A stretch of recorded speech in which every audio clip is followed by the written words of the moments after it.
Hey guys, we're back this week with an iconic Browning shotgun to talk about, but this one is dressed specifically for the modern era, wearing synthetic furniture covered by a unique camouflage treatment and revamped internally for generations of use.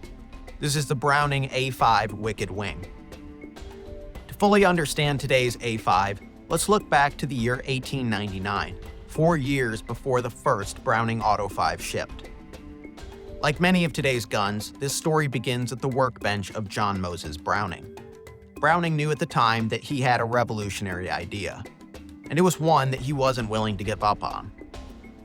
He first brought his shotgun concept to Winchester with no success.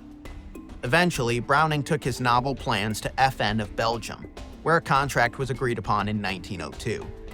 The following year, FN shipped the world's first commercially successful semi-automatic shotgun, the Auto 5. Browning's Auto 5, also known as the A5 Humpback, Wild Mule, or even Aristocrat of Automatic, served sportsmen around the globe for decades.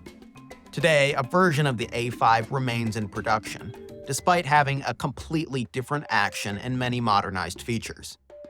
Essentially, today's A5 is a different gun than the wood-stocked Belgian-made icon resting on the mantle of many sports clubs and hunting cabins. Dressed in Browning Arms' unique Wicked Wing treatment that blends burnt bronze Cerakote with film-dipped camouflage on its furniture, today's A5 integrates that classic humpback-shaped receiver of Browning's original design with modern engineering. With it, you'll get a lightweight aluminum receiver that melds seamlessly with the barrel's sighting rib for improved sight alignment and target acquisition.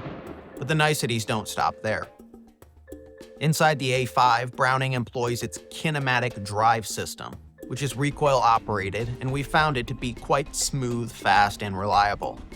Bird hunters will appreciate the gun's 3 extended Invector DS choke tubes with engraving to emulate leg bands found on tagged game birds. The enlarged controls are creature comforts demanded by today's sportsmen. Even its loading port underneath the action is enlarged to facilitate smoother and more efficient loading. Shims come with the shotgun, allowing operators to adjust the stock for a true custom fit.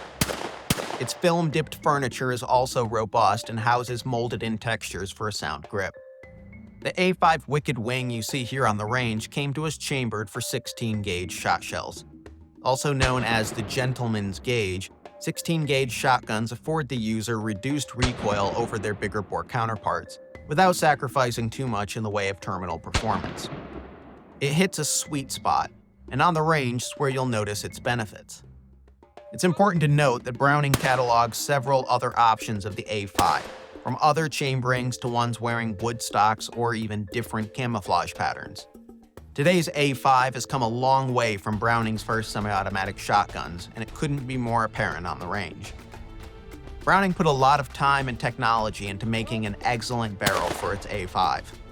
With this one, you get a near-custom unit, with a unique backboard design with a modified forcing cone designed to produce efficient patterns.